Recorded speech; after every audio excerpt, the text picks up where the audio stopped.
Putain, j'arrive pas à cliquer sur Rec avec ces ongles de mon Sur un coup de tête avec le beau temps, j'ai eu envie de me refaire les ongles. C'est beaucoup trop long. I feel like RuPaul Drag Race. Salut la Society, j'espère que tu vas bien. Comme d'habitude, je m'en fous, yeah. C'était bien ou non? J'avais l'impression que c'était grave bien, mais en fait c'était claqué au sol, je pense. Aujourd'hui on se retrouve pour une vidéo que je suis grave contente de tourner. C'est la vidéo qu'on me demande le plus en DM, le plus en commentaire YouTube. Il s'agit de la vidéo sur mes articles, mes sacs de luxe. Clairement, cette vidéo, on me la réclame sans arrêt. Pourquoi? Parce que je parle de mes études dans le luxe, je vous montre quelques articles de luxe, voilà, que j'ai acheté par-ci par-là. Petit disclaimer, je suis pauvre. Sachez que je n'achète pas des articles de luxe toutes les semaines, même pas tous les mois, même pas un par an. Peut-être un par an. Sachez que vraiment ma relation vis-à-vis du luxe, c'est une relation de passion, parce que je suis vraiment quelqu'un de passionné par l'univers du luxe, vous le savez, par la mode, les défilés, etc. mais aussi les belles pièces, les beaux articles. C'est pas parce que j'achète tout ça que tout le monde devrait faire la même chose, absolument pas. On aura l'occasion d'en reparler dans la vidéo, mais je voulais juste faire un petit mea culpa avant de me faire incendier comme la dernière fois dans ma vidéo où je présente mon chien. Aucun rapport. Derrière on aperçoit un sac Louis Vuitton. Quelqu'un me dit ouais, arrête de te la péter, grosse conne, avec ton sac Louis Vuitton. Calmez-vous. C'est juste qu'avec les cours, j'avais visité les ateliers, ils nous avaient donné un livre dans le sac Louis Vuitton. J'ai gardé le sac. Je suis une arnaque. Enfin bref, si les petits conseils pour acheter du luxe et ma collection personnelle de sacs de luxe te plaît, et je te laisse avec la suite.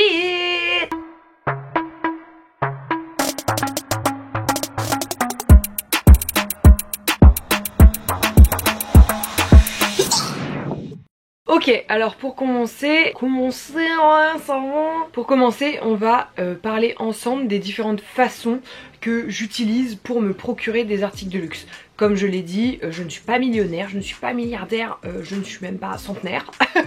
Juste de petits recours, de petites astuces pour pouvoir m'acheter du luxe à prix réduit, on va dire, ou du moins plus accessible. Je préfère juste vous dire que chaque sac que je vais vous présenter, je vous dirai pas lequel j'ai eu comment, etc. Moi je vous donne toutes les astuces dont je suis au courant et après vous faites le tri et vous vous arrangez quoi. Un moment, je vais pas aller acheter pour vous, sinon donnez-moi votre carte bleue. Donc la première astuce pour pouvoir acheter du luxe, c'est d'avoir un copain qui a de l'argent et qui t'achète des cadeaux un peu chers. Ou des amis, accessoirement, qui se cotisent et qui t'offrent un magnifique sac pour ton anniversaire, ta bar mitzvah, tes 18 ans, je ne sais quel autre événement. C'est une astuce comme une autre. Hashtag Michto. La deuxième astuce, et j'imagine que vous êtes au courant, c'est d'acheter sur des sites comme Vestiaire Collective ou Vinted, United Wardrobe, enfin des sites de revente de seconde main. En plus tu peux avoir des articles vintage, ma foi, un gros warning, il y a beaucoup de gens qui se font avoir, il y a énormément de faux qui circulent. Si vous voyez un sac Chanel à 20 balles, c'est un fake. La meilleure astuce que je pourrais vous donner pour éviter de vous faire arnaquer, enfin de faire des achats frauduleux, c'est de demander des certificats d'authentification. Quand vous achetez un article de luxe dans la boîte ou enfin, dans quoi c'est vendu quoi, et vous avez un certificat d'authentification, donc un petit papier qui atteste que ce produit est vraiment produit par Gucci, par Chanel, par Dior, etc. Sans cela, je vous déconseille fortement d'acheter parce que beaucoup de gens arnaque. La troisième astuce, ça va être tout simplement d'acheter au prix fort, hein. Franchement, y en a un que j'ai acheté voilà en magasin, l'expérience incroyablissime, le service client, le champagne, le moment de passer la carte, aïe, tu payes le prix fort, après tu vis l'expérience du luxe, voilà. Si t'es vraiment passionné de luxe comme moi et tout, franchement c'est une expérience à faire. Ah bon, il y a un côté un petit peu hypocrite, hein, mais bon, voilà, le cérémonial d'accueil, il est vraiment incroyable et c'est hyper sympa comme expérience quoi. Tu te sens vraiment un peu comme le roi du monde à ce moment-là. En même temps, t'achètes un produit, voilà, à 1000 balles, à plus de 1000 balles même parfois, donc voilà. Et enfin, la dernière astuce est la plus utile. Comme vous le savez sûrement, j'ai fait mes études dans le luxe, dans le marketing du luxe, j'ai aussi cumulé des expériences dans la mode, etc. Et il faut savoir que dans la mode, dans les grandes maisons, etc., quand tu travailles dans la maison, tu bénéficies de réductions. Tu bénéficies soit de ventes privées, soit de réductions personnelles. Par exemple, je dis complètement au hasard parce que je veux pas donner de vraies data, parce que je veux pas me mettre en danger. Vas-y, je suis en train de chercher un travail, donc j'ai pas envie de me griller du tout. C'est vraiment, j'insiste j'insiste sur le fait que c'est une hypothèse complète, j'invente complètement là ce que je suis en train de dire. En gros, par exemple, tu vas travailler dans une énorme marque de luxe, bah toute l'année tu vas avoir, je sais pas, 20% sur tous les magasins, sur tous les produits. Et par contre, 2 fois par an, donc en fonction des collections, enfin ça peut être 2 fois comme 4 fois par an, tu as des ventes privées de personnel.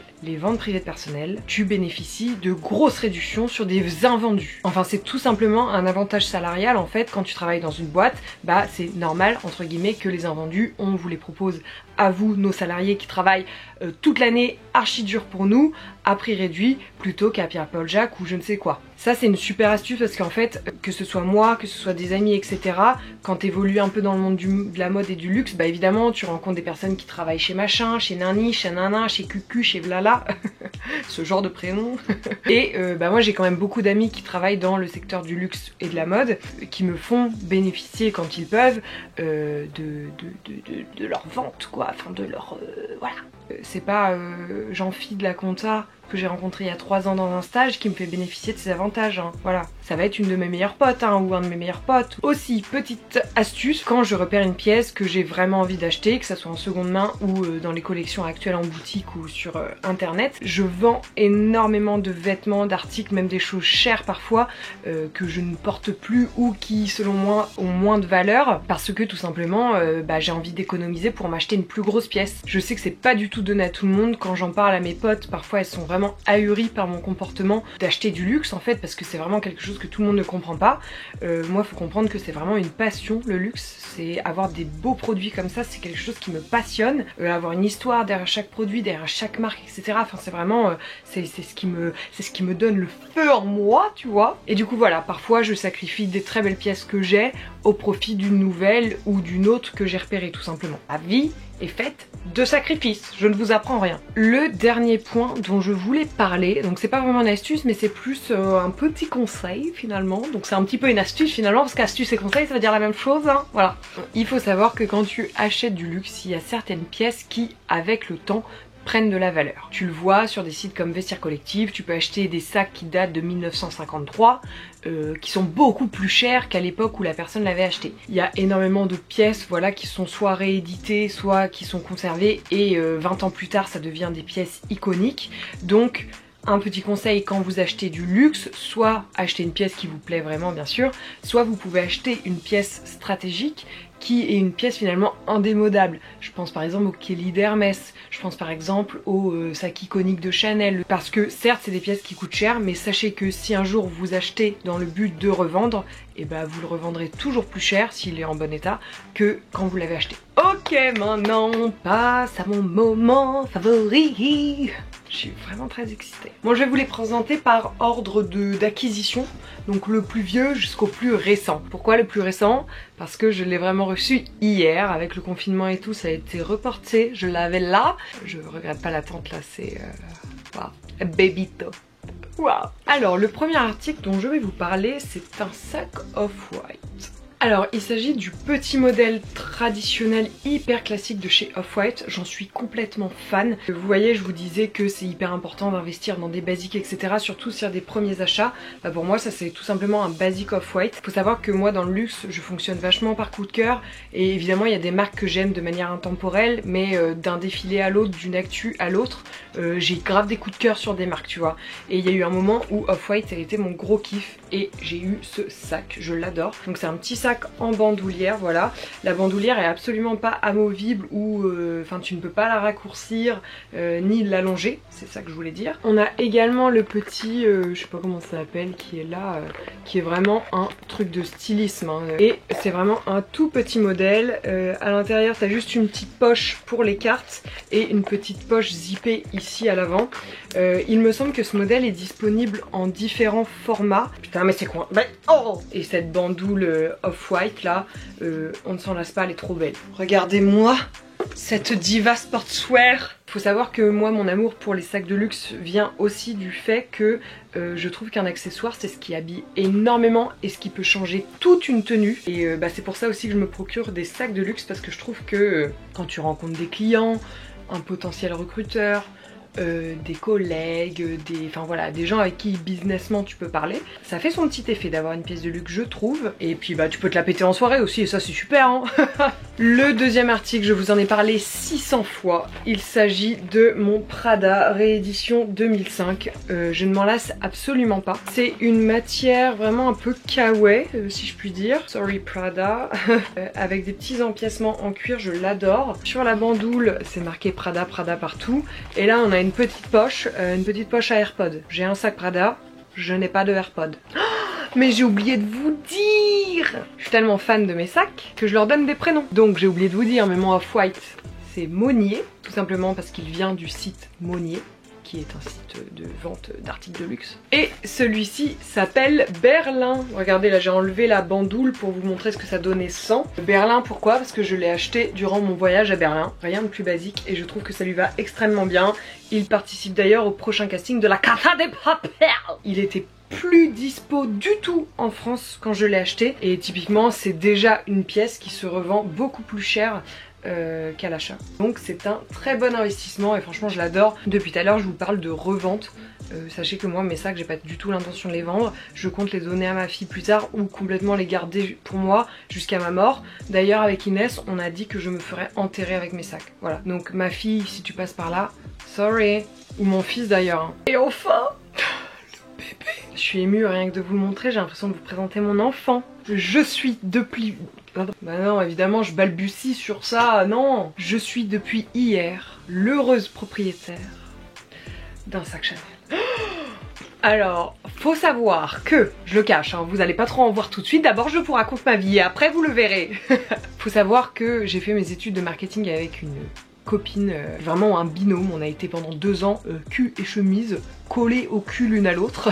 Elle parle de Chanel et elle sort des expressions de beauf, c'est trop... Enfin c'est vrai qu'il y a eu toujours un peu je